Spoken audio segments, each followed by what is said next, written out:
All right, looks like we're live here. Everyone can probably hear me. We're live here on Facebook. We got some people already coming in the chat room. Let's see what's going on. Cool people coming in. Awesome. So we are here now live with Noah Kagan. Maybe you've heard of him, maybe you haven't. If you haven't, well, you're going to get to know him today from okdork.com, also creator of AppSumo. And we are going to be talking about some really interesting stuff. I think Noah has a wealth of information that can be very helpful for you. No, he's not a life coach. He's not a dating coach.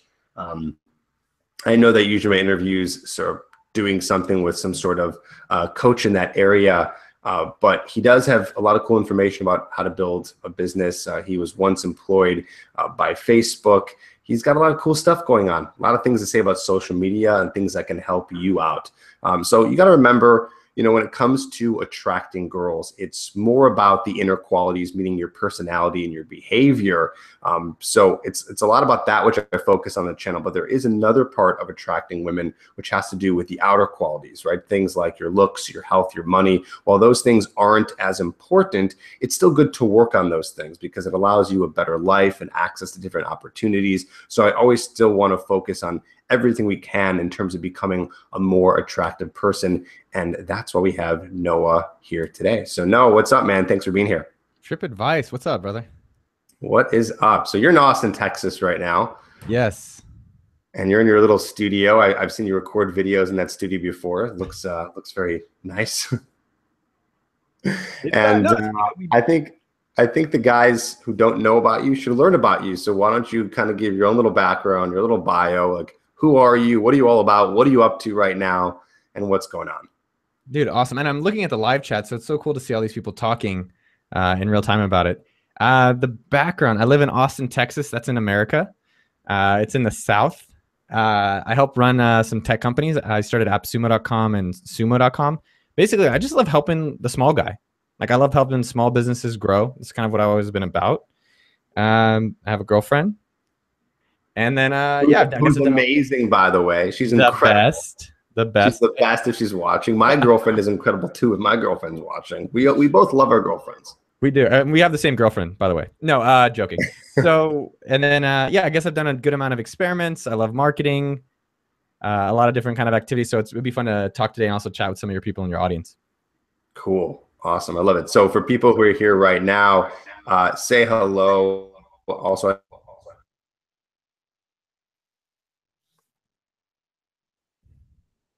watching and who is the farthest away from America. And there's always someone in a country that I probably never even heard of. I have heard of India, so someone's here from India. That's cool. Yeah. Where else are you from? Say hello in the chat. Dude, so cool. Austin, Texas. Where are you from originally, Trip?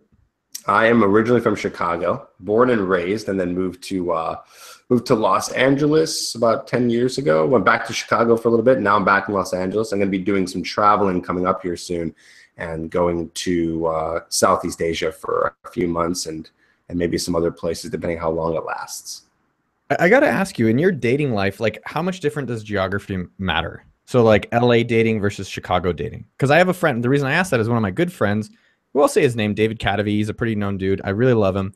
He moved from the Bay Area to Chicago because he thought dating would be easier. And then that didn't work out. So now he moved to Columbia and he's with a girl there. So I'm curious what your experience was like. Here's what I think. I think that I don't like guys to have a mindset where they should do something different or be something different because they're in a different city.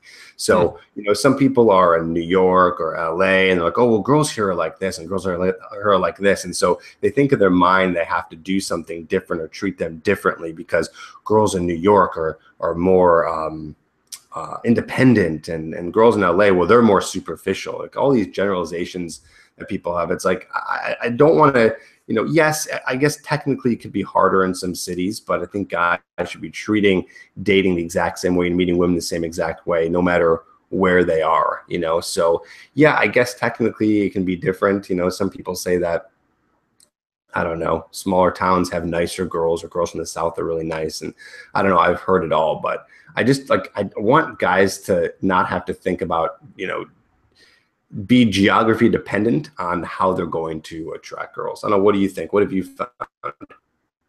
I mean, I think, what's up to everyone in live chat? There's a bunch of people leaving comments. One guy wants me to talk in a rap voice, which I don't really like Lil Pump's music that much. I think dating a lot of the times, if you looked at it a little bit more like a business and like marketing, there would actually be there's kind of interesting. So to some extent, you have to do two things. Like, where are your customers? Right. So if there's more better customers for you in certain areas, like maybe you like Asian people, like maybe be in the Bay Area, or you like financial people, or you like models, like maybe it's easier in certain geographies. Or if you go to like Utah, there's probably more people that are ready to be married soon. So I think there's definitely an impact where you are geographically. And then the second thing I think you have to consider is like, what's your angle?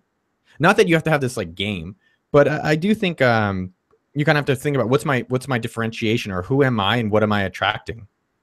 And then the kind of based on that, it makes it easier for you in these different geographies. Yeah, totally. I agree. I think basically what you're saying is like knowing what you want and knowing what kind of lifestyle you want, because let's agree that in different cities, there's different cultures and different lifestyles. Like I lived in Chicago for a while and I lived in LA, and yes, it is different. The type of lifestyle is very different here than it is there. Most people in LA are single for a long time. They're like either an entrepreneur or they're like, I don't know what the word for this would be. Like, what's the word for someone who's like trying to become like a director or an actor or someone creative? It's like, that's not an entrepreneur, but in a way it kind of is, because your business is you. But anyways, my point is like, there's a different type of vibe in terms of what people are doing and what they want in each city. So I guess, in terms of what you're looking for, like if you really know, and you should know exactly, what you're looking for, because then you can work backwards and reverse engineer the process. If you're like, hey, this is the type of lifestyle I want, this type of girl I want. And there's gonna be guys watching who are like 18 or even 25 who are like, well, I don't know the answer to that question. Well, I have some ideas. What do you think would be a good or some good advice or some thoughts for a guy who's like, well, I don't really know what I want in terms of lifestyle. So this could be either a type of girl that they want to date, or a lifestyle they want to live, or what kind of job they like. How does a guy just figure out like what he wants his life to look like? Dude, I would say my 20s were like a roller coaster of emotion with mostly sadness. Oh, that's terrible. But out of that probably came a lot of growth, right? Yeah, I mean, you don't really grow as much during the good times. Like one of my favorite stories, Trip, and I've been telling this story a lot because I think it's so funny. It's a Chinese story called The Man and His Horse. Have you heard the story? No, but say it. It sounds like I could know it. I've heard a lot of like horse fables, but go on. Dude, it's a Chinese fable, like Guangshai Lo or something is the title, and it's about a man and his horse. My friend Andy Dunn from Bonobos mentioned it to me, and I thought it was powerful.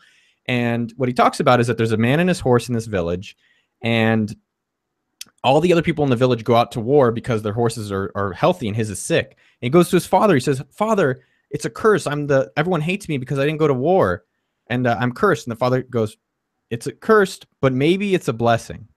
And everyone at war ends up getting killed. And he goes to his father. He says, "Father, it's a blessing. I didn't go to war because my horse was sick. Now I'm alive.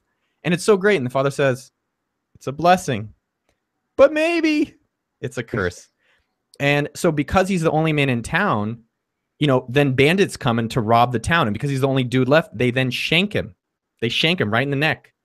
And because they shank him, he's in the hospital. He goes, "Father, it's a curse, man, because I'm the only man. I got shanked." Father says, "It's a curse, but maybe it's a blessing." Long story short, in the hospital, he meets his wife, and it's a happy fairy tale. But the point of the story I thought was really interesting. I made that story up, by the way.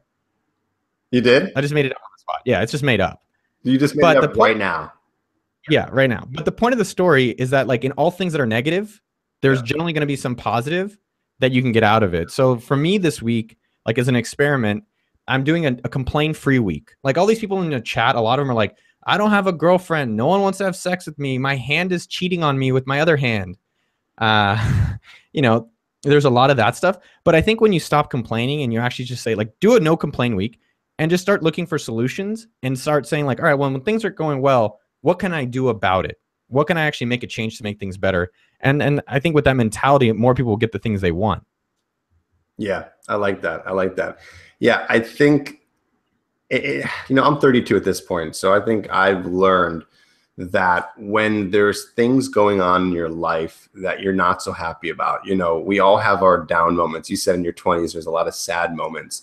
I think one kind of wisdom I'd like to impart, and I like saying this because I'm reminding myself of this as I say it to guys who are watching, is that, you know, I'm not saying this in a spiritual God or karma kind of way, but there is an opportunity and there's a reason for every time something maybe bad or sad happens in your life. You know, it's inevitable that stuff's going to happen. Not everything is always going to go perfect, but you really don't want it to. You need to have some of these bad times in your life, whatever that may be. Maybe it's a rejection from a girl. Maybe it's a failed business. Maybe it's, you know, God forbid, someone dying in your family. But it's those moments that are so hard on you that actually make you grow and become a stronger person. And then you just keep growing and growing and becoming like this crazy like Superman as you continue to go through these moments. But here's the thing. Life is not going to just reward you. It's like you have to still do the work and get out of those hard times. So that brings me to a good question. Why don't you share with us, Noah, what is a time that you remember in your life, you know, in your 20s or maybe in the past couple of years, that was really hard, like almost like debilitatingly hard, where you're like, this is terrible. How am I going to get out of this? Am I going to be able to get out of this? Will life go on? Like, was there any moment that you had, and then maybe, I don't know, maybe you did get out of it, maybe you didn't. What happened? What was the story there? You know, it's funny. I was like, which one to go on? There was about a year, so I'll do one. I was living on couches for a year when I was 27 because I thought it would be kind of fun, and I was drinking a good amount. I would do this thing where I only drink on weekends. So I would drink like Friday midnight to like Sunday midnight. And like work was all over the place. And that went on for quite some time. And yeah, it was just a low moment, a lot of like highs and lows. And you know, I went to a life coach. And so I went to her and I was like, you know, my life's not great because I'm living on couches and I'm drinking all, on weekends, but I drink excessively. And she, you know, I think the takeaway from it all, you know, and I'll give you the ending of the story, was just like, who do you have in your life that's more of a rock or stable that you can go to for like good feedback in each person's life? Like, not like, hey, you're doing great if you're not doing great, but someone who's like honest with you and really helpful. And so that life coach at that time was like, okay, one, you're living on couches. There's no way you can build a foundation to a house if there's not a stable ground. And I was like, she's like, you need to get your own place and stop being a cheap ass. I was like, okay, that was a good one. And the drinking, she's like, you're putting so much pressure on yourself because it's a weekend thing. Like, you don't even care that much about it, but it's because it's only this one time. So figure out a way to better moderate it. And you know, that those two things alone really helped me get through that period. And I think overall, like, I have a friend, Adam Gilbert, who's one of my best friends. It's like having people in your life that'll hold you accountable to higher standards. So who in your life, is it a coach? Is it like someone like Tripp's course? Is it like some of, my material on YouTube, Noah Kagan, look it up, or like good friends or other coaches or whatever it is that kind of said, hey, like, hey, I don't know if things are going the way you want them. What are you actually going to go do about it? Yeah. I like that. And it's tough for these, I don't want to say kids, even though I feel like I'm still kids. We're still the kids. Like guys in their teenage years and guys in their 20s, it's like, it's tough. It's tough to find those people, but the beauty of the internet has allowed us to have these kind of like digital mentors, like you were saying, like I could be there, you could be there. There's a lot of great people on YouTube and podcasts that can be there for you. There's a lot of options if you can afford it to do coaching and talking to someone who can help you through these tough times. So I guess through what you're saying, I want to endorse, and anyone who's listening right now is already practicing that, right? If you're listening to us talking, you're already interested in learning something new and bettering your life in some way. So you're already doing it. But I think that, the great part about technology now is we can find those people. And I think, to your point, what you're saying is that don't do this alone. I don't think you need to think like, oh, I'm going to be better, or I'm going to have a better story if I can do this all by myself. Like no one has ever built anything. Oh, none. Completely on their own. And I even mean like even themselves. Like you need other people around you. You need that help, and it takes you very far. Let me ask you, because a lot of your audience are people looking to improve their dating. Some guys are asking about peacocks, and other people are asking about other animals and so forth. Sometimes I wonder, though, at the same time with like dating and being young and consuming information or having these coaches, I read Reddit Seduction. I don't know if you ever read that. Like Reddit Seduction is a pretty interesting subreddit. Yep. And I do wonder at some point, I think with a lot of people out there, it's so much easier just to consume information, like watch your videos and get great tips, than actually going and implementing it and practicing it. And that's kind of the thing, like one of my strong messages for, you know, everyone in the live chat or the people watching live or afterwards, like, yes, you can watch this video about, and we'll give you tips on dating or tips on business, whatever it is. But it's that implementation of those tips that is like the greatest lesson. It's the implementation and like practicing it as a muscle. Like, let me go practice talking to new friends, guys or girls. Let me go practice like trying to sell something. And the more you get that muscle stronger, the easier it becomes. It's easy to, it's lazy and easier just to sit behind the computer and just like, all right, well, I'll watch another video. It's harder to get the hell out of the computer, go out in real life and make some stuff happen. But that's where the growth will happen. Yeah, I totally agree. I on my podcast a lot. Sometimes on my YouTube channel, I should probably say it more, but on my podcast a lot, I continuously preach. You know, I mean, I can make up numbers right now. I usually just say like 75-25, right? 75-20, or even 50-50, which means that, you know, 50% of the time you're consuming, which means you're watching a video like this, and the other half of the time you're implementing. Or you can go 75-25 if you want to be really extreme and say, okay, 75% of the time I'm going out and implementing, 25% of the time I'm taking in information. What ends up happening, I think, and I'll speak for myself and other guys, is it starts off like 99-1, right? In favor of you're just consuming. Totally. You have to learn. And learning can be, what's it called? Analysis paralysis, right? You can just kind of sit there and you can just kind of like analyze all day, and you can kind of think all day and try to gear yourself up, because it's really scary to go out there and take a risk in terms of whatever you want. In this sense, we'll say maybe approaching a girl or dating, right? So it's like 99-1, and then finally you kind of kick yourself in the butt and you go out there and you start to do stuff. So that the implementation part time-wise starts to grow. And I hope that guys who are watching really get to the point where they're like, you know, 75-25. I'd say that's good, because you still want to be consuming information all the time. But yeah, you want to be learning. I think it's then it's putting that into practice. I like how you're structuring it, where maybe, you know, I'm curious for all the people in live chat as well, like what things are you trying to improve or learn? Because I think when you start losing is when you stop learning. Like when you actually stop learning, but then you have to take that learning and then go put it into practice. So maybe, you know, an easier way, and another easy way of thinking about it is like 4 days a week you practice things, and maybe 1 day a week allocate time to be just learning. So maybe your Fridays are your learning days, and 4 days a week you're doing pickup or business or whatever skill you're trying to improve. Right, exactly. Where have you seen that in your life right now? Like, is there an area right now where you're maybe learning something and you're just about to start implementing, or you're in like the new phase of implementation and coming off of the learning? Anything you're doing right now? Yeah, I mean, the way I structure my weeks is that 4 days a week I work on sumo.com, and like that's a hardcore, like every day is like, all right, 4 days a week, it has to be related somehow to sumo.com.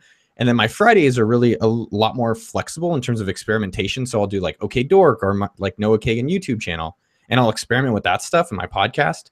And what's amazing is that like a lot of that experimentation, then I loop back into the main thing. I think what most people do incorrectly is that they'll spend so much time because it feels like you're growing when you're just like reading another blog post or watching another video about pickup or whatever it is, and because it feels like you're making progress. But when you have, like, the thing I've always thought about with like girls in general, like especially related to your channels, I've never had a girl just knock on my door randomly.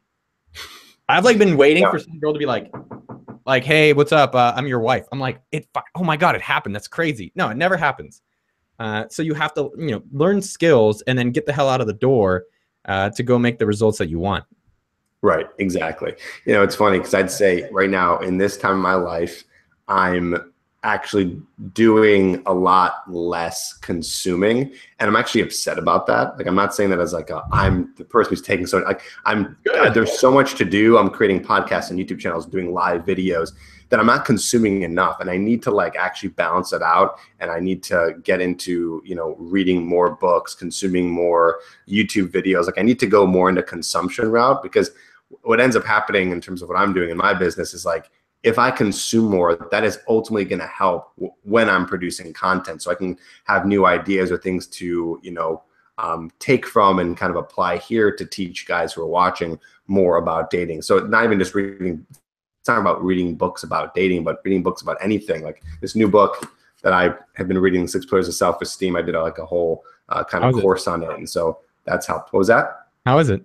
It's an amazing book. I highly recommend it. I think if you're, I mean, you seem like a guy who's very into personal development, and if you are, I mean, it's like the #1 book on self-esteem. And the thing is like we know self-esteem, like we hear about this as kids, but I don't think we realize, and I didn't realize until reading the book, how important self-esteem is to your whole life. Like it is the foundation of every single decision and everything that you ever do. And I'm kind of learning that from this book. So highly recommend it if you're watching right now, and recommend it to you, Noah. Good thing to Thanks. check out. Yeah, bookmarking it. For sure. Nice. I want to ask you a question here. You made a YouTube video about shaving your head recently. Yeah. What was the impact this had on your self-esteem and dating? Yeah. Well, so I'll tell you that I'm going bald. And one thing there's so many fascinating parts about it for myself, because one, I've always been self-conscious about it ever since literally I was 21, senior at Berkeley. And I was like, I could see it happening. Like I could see the shade going up, and I was like, and one thing that was amazing about it is that no one cares about it as much as you do. And no one notices it as much as you do. Like I thought everyone was seeing it, and I was like, no one saw it. Second thing that's interesting about going bald is one of my friends, Brian Dean. He's pretty much bald. He was like bald at like 20. He was like, Krusty the Clown bald, like really fucked up. And I asked him, I'm like, dude, you're pretty bald. Like, how do you deal with that? And he's like, it's like the way he phrased it was so strong. He's like, girls don't really care. Like you're bald. Yeah, I can't control it, but I can't control my confidence. I can't control how I feel about myself. And I was like, fuck, that's so sexy. And like, this is one of my closest friends, and I really love Brian Dean, but he's like, I can't control the hair, but I can control my attitude. And I was like, respect on that. And then a few years ago, the hair was just like, it's basically short in the front and then longer in the back. And so one night I just said like, all right, fuck it, I'm going to shave it. So I shaved it all off. And I felt almost cried. I felt so sad about it. And I went over to my girlfriend's house at the time. This is the ex-girlfriend. And I was like, just like my head was down. And then she was like, you look fine. I was like, what do you mean? She's like, you look fine. And it was interesting to think about, like, no one actually really cared that much. It's really about how you present yourself and hold yourself. Then the hair is just like, now, like being bald is actually like the new thing. And so I think one of the other lessons from that is that I actually could do something about it. I think when you have certain things in life, like I'm disabled, or I live in this place, or I don't have much money, it's like, well, what can you do about it? Instead of complaining, like I can shave my head, and then this is just as low as it goes. It can't get any worse than that. Right. And once I started shaving my head and just being like, this is me now, like, it's like, look, this is who I am. And this is, you can take it or leave it. And I stopped feeling like a victim. And it was funny because my girlfriend, I'd showed her a photo of my hair. So I showed her this face. I'm like, hey, it's Noah. I've got hair. She's like, I really like you without hair now. I'd actually prefer you to stay bald. And I was like, really? Even if I could get long, like Fabio hair, or whatever kind of hair is cool now, like David Beckham? I don't know. She's like, nah, yeah, it's a much better look. So I think at the end of the day, it's like, one, what can you do about it? And two, think about your own attitude, because that's something that, like, it's been interesting with business and with women and relationships. A lot of it is confidence. Like, how are you holding yourself? And I won't say I'm always confident. I definitely have moments of insecurity. But the more that you hold yourself, like, fuck, people want to be around people they like. If we want to be around people fun, if you have that, it fucking cares about your hair. No one cares about it as much as you do. Yeah. I think people in general are pretty insecure. Like the average person is pretty insecure, which is one of the reasons why they are attracted to someone who's not insecure, we'll say is secure in just life in general. And I'm not talking about attraction like male-female attraction per se. I mean, that's included, but I'm also talking about just being attracted and like kind of sucked into someone else's world. You know what I mean? Like if someone were to meet you and talk to you, they'd be like, oh, wow, this guy's like a confident dude. Like he's like sure of life. And it's like, he doesn't really care. It's like, you kind of like become like attracted to that. You're like, yeah, like I like that attitude. Like you become more attracted to people who are secure. And I want to kind of go back to the whole women and dating thing is that, there are women out there who are going to say things like, I want a guy with gorgeous long hair. I want a guy who is really strong. I want a guy who, looks like Brad Pitt and has the talent of, I don't know, Justin Bieber, whatever, like I want a guy who's over 6 feet tall. They say all these things. And so it kind of messes with our heads. Our, guys are like, oh, well, girls want guys, guys who are tall and have hair and all those things and who are buff. And they say those things, But really, in reality, they're more attracted to the confidence that you're speaking about, Noah. And I think that that is something that guys don't really understand yet because the media portrays in a different way. I always say the same story over and over. You'll know this because you're in my generation. You ever watch the show Saved by the Bell? Dude, of course. Okay. Which is sad because I know there's people who are younger who are like, what's go Saved by watch the it, Bell? everyone. What did you say? I said for everyone to go watch it. Yeah. Saved by the Bell is like this show in high school, and it's like the nerds and the jocks and the cool people. So it's really like there's a lot of emphasis on like nerds and the cool people. Like in every episode, there's something going on with each one. So as a kid, I'm watching this, and what am I learning about attraction and dating as a kid? Well, I'm learning that if you're a nerd like Screech, then you'll never get any girls, and the only girl you might get is another nerd. Right? He tries so hard to get Lisa his love, but she's popular and he's a nerd, so it's not going to work out. Zach, the popular, good-looking guy, literally dates every single girl on the show. He has a thing with Jesse, with Kelly, with Lisa, all the different characters. So does the popular guy AC Slater, who's Mario Lopez. And so I'm learning like, okay, you have to be cool, you have to look good, you have to be a jock in order to get girls. And so it took me years and years to unwire that and realize that's not how it actually works, and that you can attract a woman by having that unshakable confidence. Doesn't matter if you're bald, doesn't matter if you're a four eyes like me, doesn't matter, I mean, of course, I would still say like, no, you can't be severely obese. Like, okay, that's going to significantly lower your chances, but it's really all about the way you display your personality and your confidence, and there's proof about that. What do you think about that, Noah?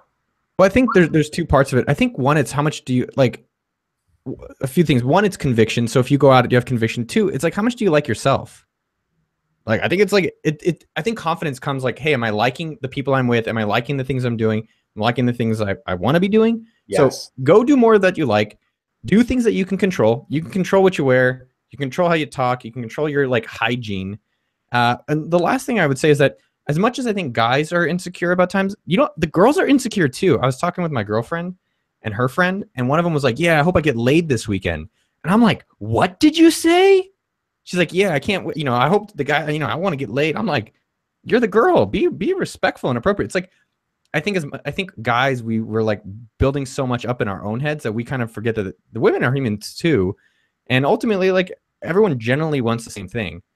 And so I think if you just start liking yourself and doing things that are natural to you, in natural settings, you'll actually just do better in general. What do I mean by that? I think a lot of guys at times like read dating books or watch the videos and they're like, well, I have to go to a bar and drink and then find someone at 2 a.m.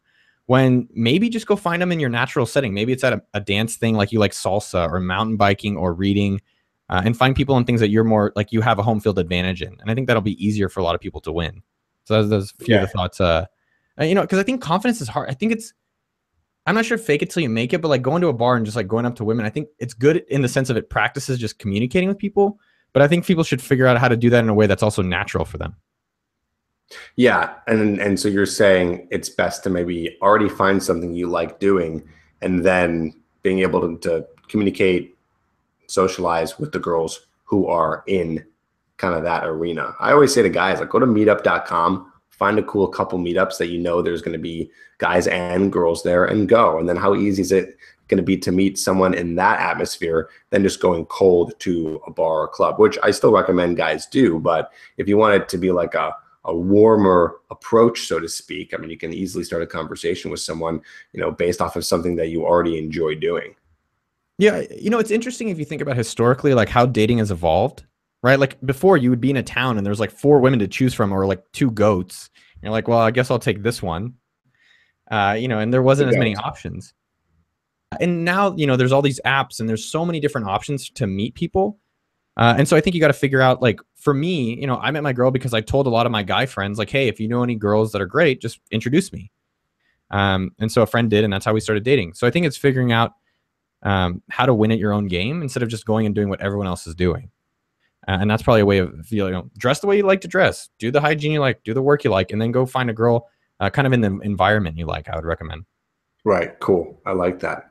All right. So let's go more towards, because I know that we're almost, we're coming to like maybe 15 or 20 more minutes left in the interview, and I want to talk more about some of the stuff you've been doing and some of the stuff you've learned in terms of business. So there's guys out there who might be watching this, and you have started companies, you've worked at huge companies before. So, if there's someone out there that wants to go from, working that minimum wage job to actually starting their own business or trying to, make more money.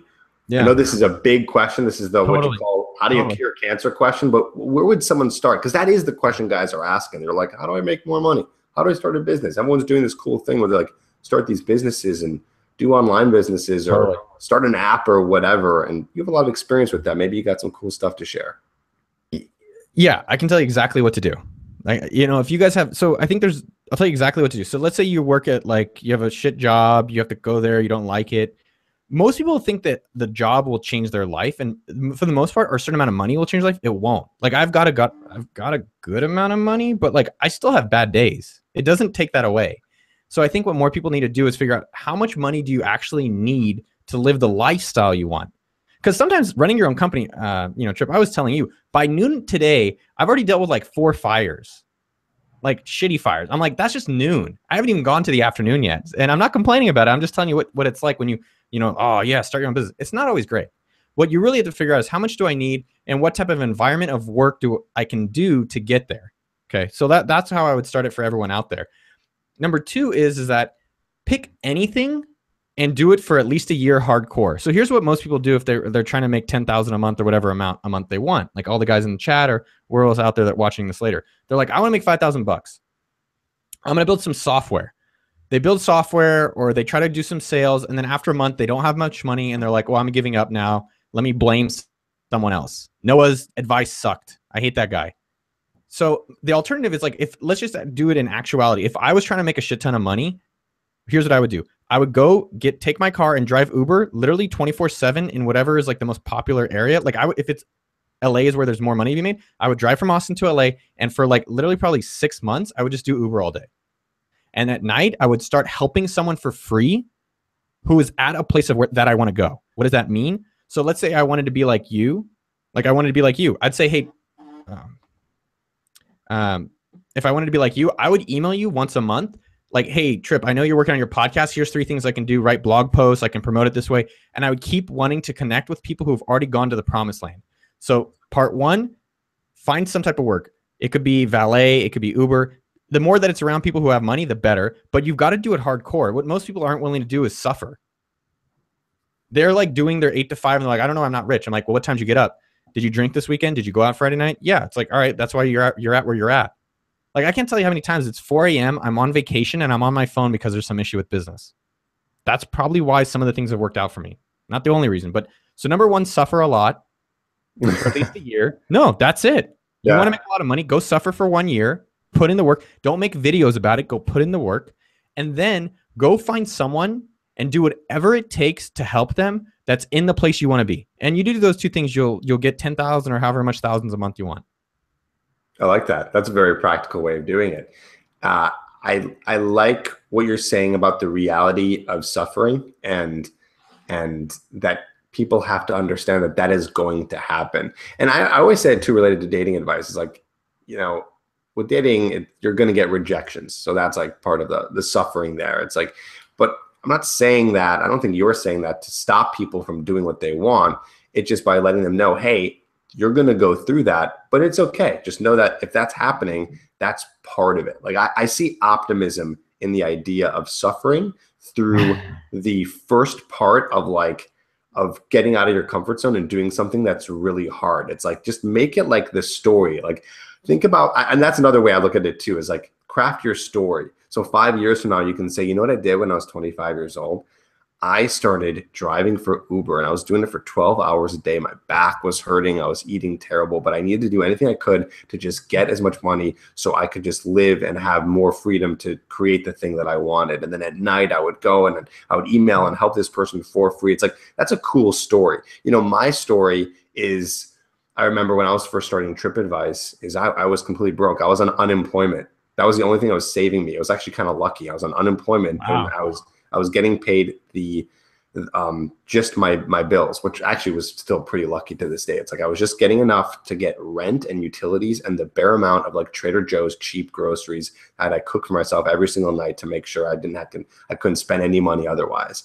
And every day I was producing videos and content and blog posts, and any day, I mean, I was running out of money too. Like my savings, which was barely anything, was going down, down, down. And any day I was like, okay. And by the way, Uber didn't exist at this point. And even if it did, I was driving a 1997 Honda Civic. Uber wouldn't have been, they'd be like, no, you cannot drive that thing.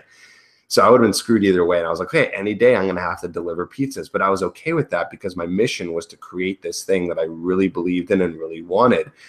But I had to suffer through that. And it wasn't like, oh, I started a YouTube channel, blew up overnight, or I started a podcast, or I started making money right away. Like, no, it was like about a year and a half of really hard work and freaking out, thinking like any day now, lots of credit card debt, which I was already in.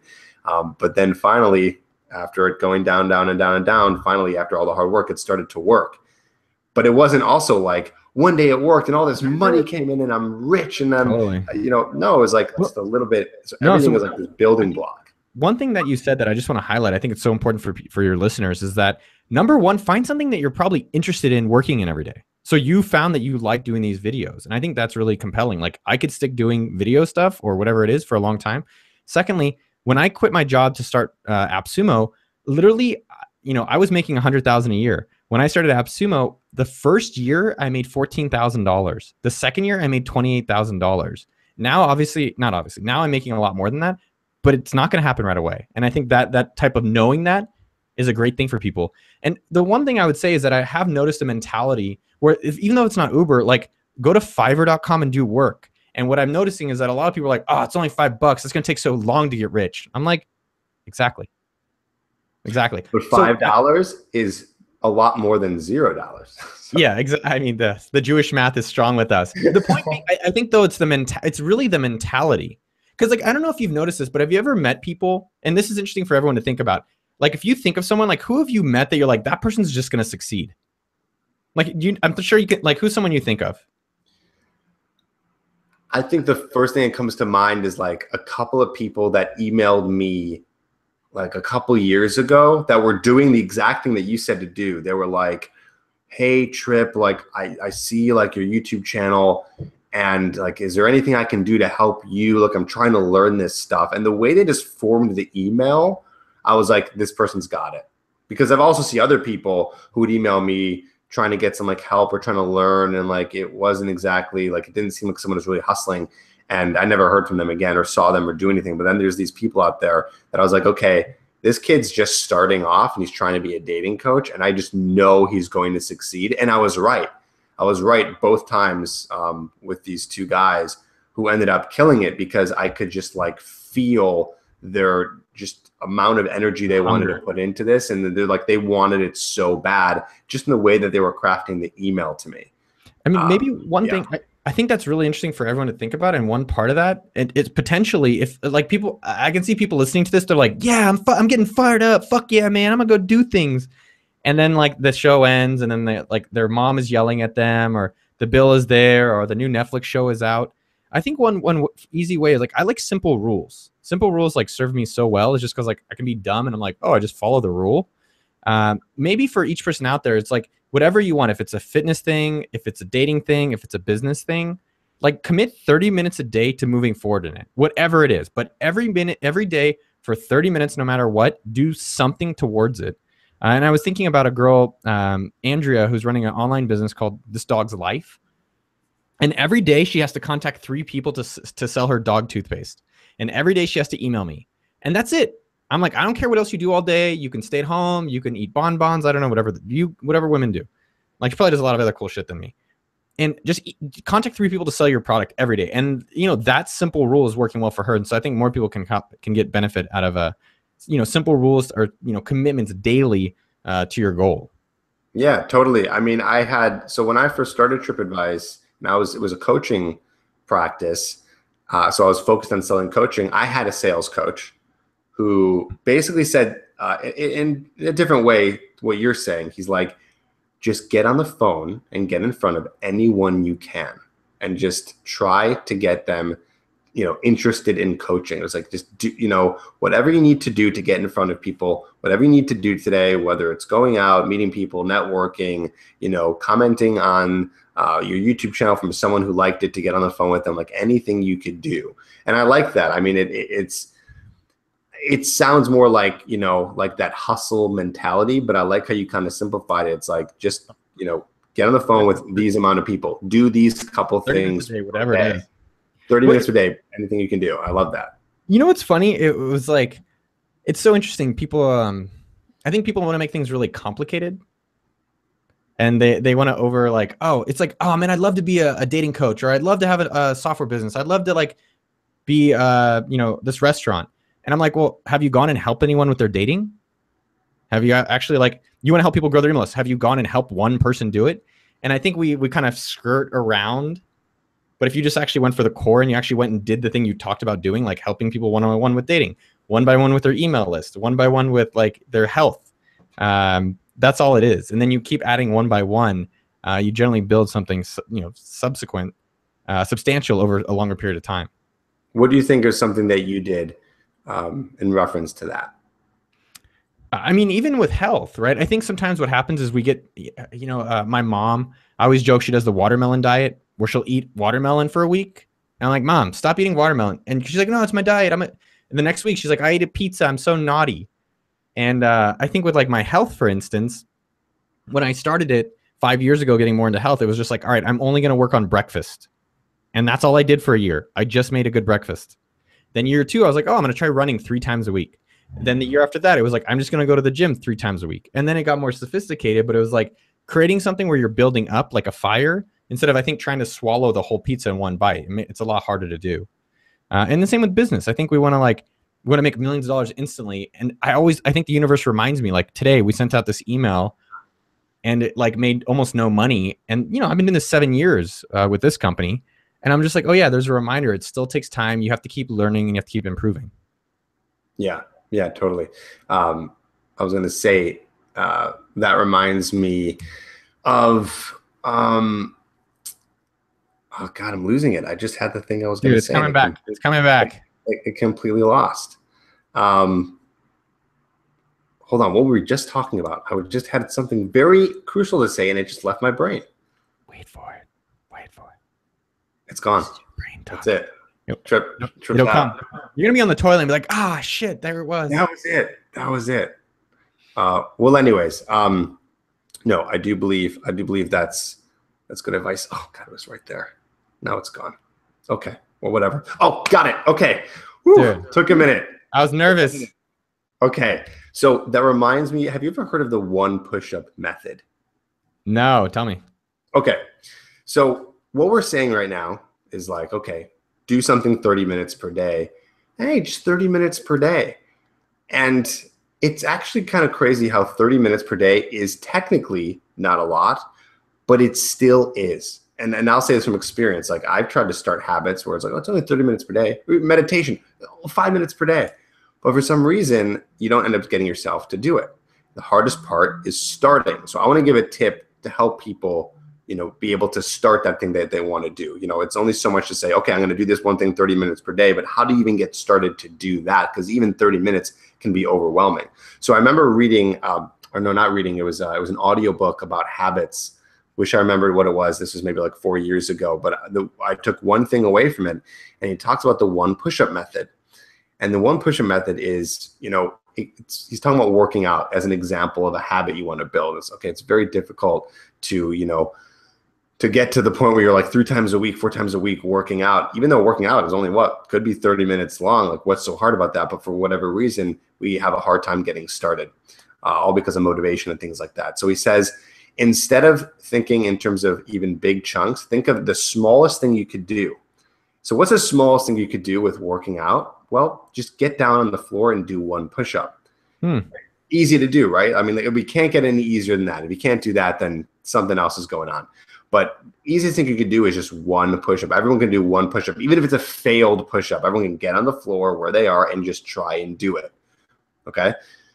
What happens magically when you do 1 push-up? Well, since you already did it, it's not so hard to do another one. So even though your goal might be, I'm just going to do 1 push-up today, you end up doing 5, or you end up doing more. And then you end up doing 10, and that motivates you because you just accomplished something that you're like, you know what, I feel kind of good right now. I'm just going to get my shoes on and go for a run.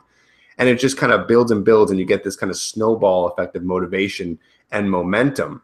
And it works. It works like a charm. So I want guys out there who are listening to try the 1 push-up method in any area that you want to succeed. So if you're watching this, you probably want to learn about dating and relationships. I always say, in order to get better, you go and approach.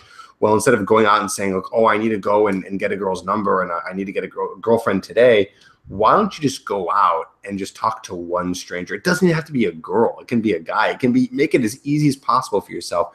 Start a conversation with 1 person that you don't know.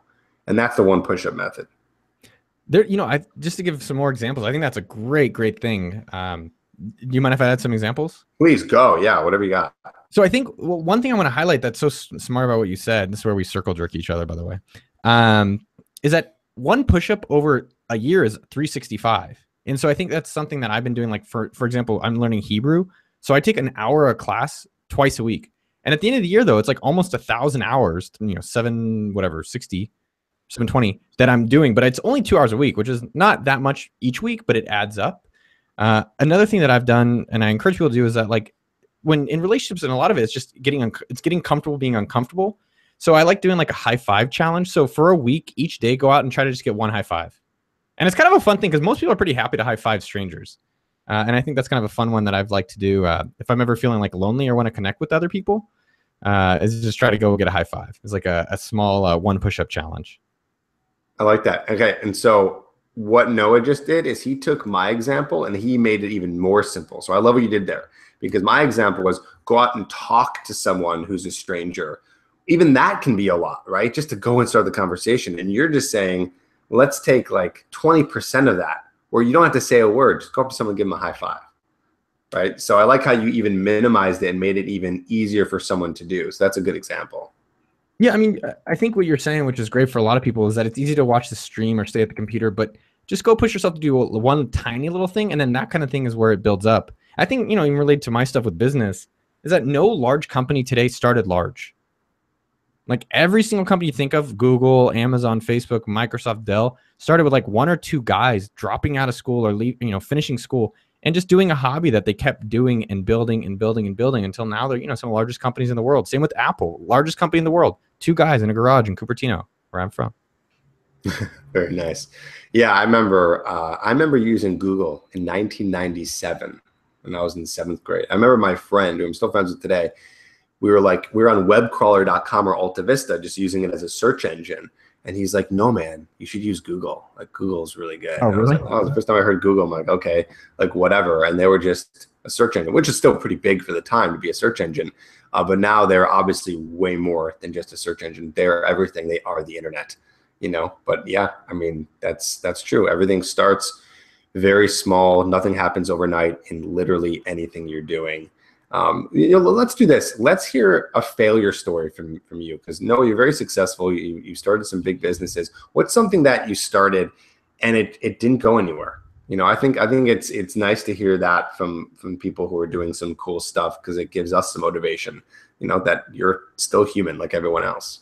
Dude, I literally, like, let's just talk about this morning.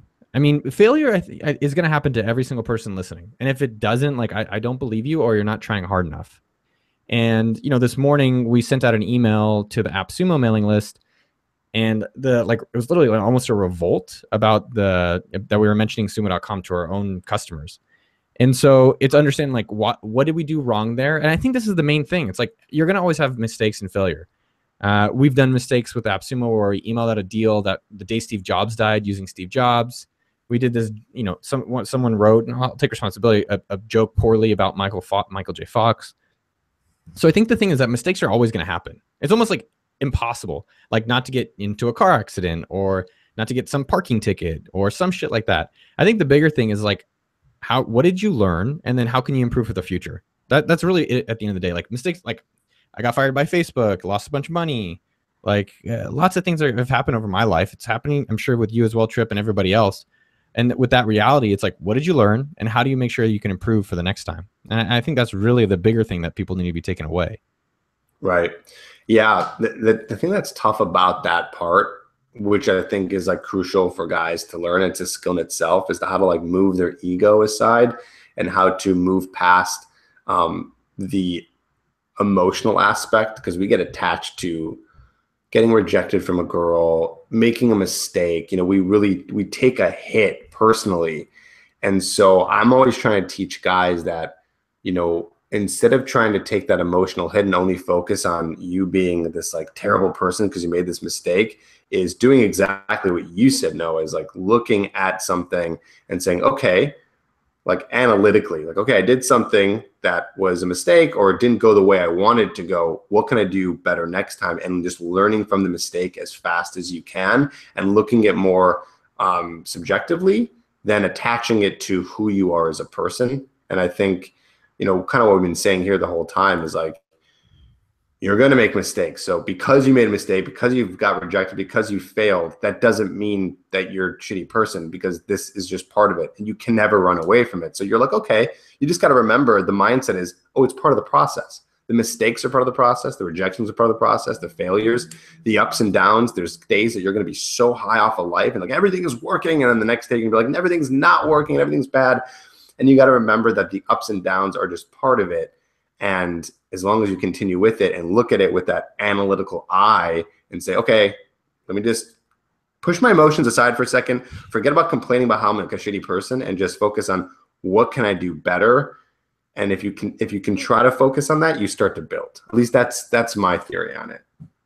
I think that's great, man. I mean, you made me reflect on like this one time 2 years ago after I became single. I like met a girl through a friend. We went out, and then I was like, totally, she wasn't even that great of a girl in general for me. Like for me, she wasn't, but she didn't respond to my texts. And I was like, oh, the world is ending. I'm never going to date again. I'm going to try being gay. Everything sucks. And then after a few weeks of just being alone and liking myself more, I was like, oh my God, you didn't even like her that much. What were you doing? So to some extent, I think sometimes if you actually stepped outside your life and evaluated your life, or, if you had to give yourself feedback, you'd probably you'd know the things to do. You're like, dude, you really just need to, work out a little bit. Let's work harder or change jobs. And then, how much effort are you putting into meeting new people? Because it's probably proportional. Like you put in more effort, you probably are more likely to meet someone you're going to be with. And I think sometimes we just kind of don't want to do the things we know we have to do. Right. Exactly. Okay. I got about 10 minutes left here. So I want to move this to the chat. I know there's been a lot of questions, but guys, what questions do you have here for Noah? Again, Noah, maybe just real quickly say what you can speak to. It doesn't have to be about dating. Like what is it that you can speak to, so guys have an opportunity to ask you some questions. Just, whatever.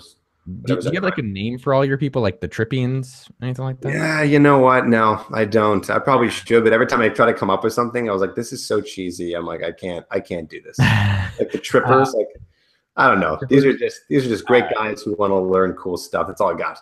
If you got a name for the crew, let's name yourself. So I'm Noah Kagan. I helped start AppSumo.com and Sumo.com. Worked in a few other popular tech companies, Facebook and Mint.com, a lot of .coms. I think I'm pretty knowledgeable in talking about how to start businesses or growing your businesses. And I have a podcast, Noah Kagan Presents, on YouTube, Noah Kagan on YouTube, which I think more I can talk to about growing a YouTube channel or not growing it, which is what I've been doing. So those are some of the things that I can talk about. Oh, thanks for posting the link. Yeah. So guys, I just posted a link to Noah's channel. He's got some really cool videos, a lot about business and things like that. I even watched a video today. It was the best way to ask a question, which is about saying the what and not the how, which I really liked. Thanks, dude. I do that with my girlfriend now, where a lot of times when you're talking to someone, so everyone can use this. I'll give a quick tactic you can use when you want to talk to girl, guy, anybody. And it's normally you say to someone, "How was your day? How's work been?" And it's kind of like this shit one where it kind of just opens you up for a yes/no answer, a binary answer. And so I've been using this phrase, and I would recommend everyone use it. Just you start with a lot of your questions, start with the words "tell me." So when you see someone now, just be like, "Tell me about your day. Tell me what's new with work. Tell me this." And it actually kind of encourages them to tell you more things than just "How was your day?" You're like, "It's fine." So that's something that I definitely like. I like that. It gives them more of an opportunity to say something. Like if someone's, how was your weekend? They're going to be like, good. You can't work off of that. Yeah, for weekends, what I even do, and I don't know if I'm unique with it or not, but like, let's say Jose, who's in your chat, or Matthew, or any of these guys, Radfu72, I normally am say, hey, what was the highlights of your weekend? And the thing with questions and talking with girls or guys is that how do you make it easy for them to answer? And that makes it a lot easier. Like, hey, what was the highlight of your weekend? It's like, oh, actually, this and this were highlights. And then that opens it up to a lot of discussions instead of like, how was your weekend, which is kind of like a shit question. Yeah. I do something similar in terms of like asking favorites, like instead of asking like, oh, have you been to any good restaurants lately or seen any good movies, like those really boring questions. And I'm very curious about this. I'll be like, what is the best restaurant you've been to in Los Angeles? And they're going to be very excited to talk about that, by the way. People love to share the things that they really like and they love. And that's, by the way, that's the only information I even really want, technically, beyond the fact that I want to start a conversation. Like, I don't want to know what they've been doing lately. What's the best thing they've done and why is it amazing? And so I might ask someone like that. And that could be related to any topic, dude. Not just restaurants. I think there's a lot of these things that, I have read, The Game, and I've read Art of Seduction, and How to Win Friends and Influence People. And I think if you use this stuff for good, like to meet new friends, for just got new guy friends or new relationships or new business friends, it's really effective on like, how do you communicate effectively? And, there's a little things like a lot of the ones we're talking about that work. I love it. Like, do you ever ask for advice? Yes. Like that's a great one. Hey, can I get your opinion on something? Or, hey, I'd really love your feedback about something. And people are like, oh shit, I'm going to be smart again. And that's something I generally will try to frame things when I'm asking someone for help. And it works. I mean, if anyone ever asks me for feedback or advice, I'm just like, yeah, like, let's do it. Like, I love giving. I mean, it's because of what I do for a living, maybe, but I think everyone likes that. Everyone likes to give their opinion on something and give feedback. It also makes you feel kind of important. Like, it makes you feel like the person cares. And when someone cares about your opinion or your feedback, like, it gives you a little bit of a buzz, Totally. Let's see here. So people are saying Noah Kazan. Yeah. How can I make people want to talk to me / like me? Well, I think we kind of answered that and went into that. I mean, like, one thing I will say about how to make someone want to talk to you. Can I give a suggestion? Yeah, please.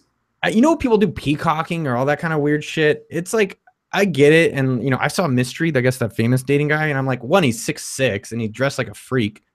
And I'm not 6'6", so, I have a little disadvantage. But what I have noticed, which was super interesting, is that if I ever do go out and I just wear one piece of clothing that's a little bit different, like, how do you change the equation where people are talking to you? Like, why do you think so many guys have dogs? And like, why do dogs work so well? Because it's like, it changes the equation. So I would say, like, get a funny shirt. It doesn't even have to be a loud, colorful shirt, but get a shirt that would be like, women, love to talk to me, or women love to like give me high fives, or like a colored hat, or like, I want you go out in a onesie. It's kind of weird when you actually do that. Or let's say you dress up like we do this. I actually do it pretty often. Dress up in your Halloween costume just like any day of the week or any month. It doesn't have to be Halloween. And you're kind of surprised about how much attention you get. And there's something kind of cool about like, okay, well, what's going on? Like, and it's because you're doing something a little bit different that actually people want to talk to you. So try to think about how to reverse the equation.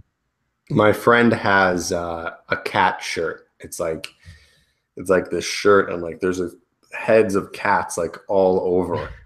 And anytime he ever goes out, people are always like, oh my God, the guys and girls, like, I love your shirt. Like, where'd you get that shirt? Like, instant conversation starter right there. Totally. One thing, Adam Wickersham, he probably wins for best last name. He was asking about like warming up your voice and all of this is about talking with other people, guys, girls, animals. One thing you could do, and I do this with the podcast or do it with YouTube, you can just practice it alone. So a lot of times I'll record my voice or I'll practice going up to people, record it, and then just watch it. And I know it's uncomfortable, but like, that's how you improve. That's how a baseball player gets better. They watch their swings. And that's the same in any sport. But for some reason, we don't like doing that in other activities. So I think the more that you can edit yourself, have someone else edit you like Trip, or have, some other friend edit you or review what you're doing, you'll probably notice ways that you can improve. Yeah, I love it. Noah, this has been great. We're going to wrap it up now. We're approaching an hour here. I want to thank you very much for coming on here and doing this interview. Like I said earlier, I've watched your stuff and I've always loved it. So it's been cool to interview you and talk with you one-on-one here and be able to do it in front of some guys. So thank you for coming on. Maybe there's any last words of advice or thoughts to the guys who are going to watch this video. Yeah, thank you very much for having me on the show. I appreciate everyone who's able to listen and watch. What I would love for everyone is just go do one thing for yourself today and leave it in the, so do this. Put in the comments right now, not in the chat, but in the comments, even if you're watching this at a replay at a later date, put in comment one thing you're going to do today. Like, I'm going to go high five one person. I'm going to go try to get one customer. I'm going to go do one push-up, and put in the comments, commit to yourself what you're going to do today. And there's probably good advice you're going to go, there's probably good reality. You'll go do it and get that result. So I'd love to see in the comments what you guys are all doing for yourself, the one thing you'll do today. Awesome. And if you've been watching this far, all the way to the end of the interview, then you have to do it. So comment down below. Check out Noah's YouTube channel. I'm going to put that in the description of the video, and also to you guys in the chat. And you can also check out his blog at okdork.com. I will also put that in the description.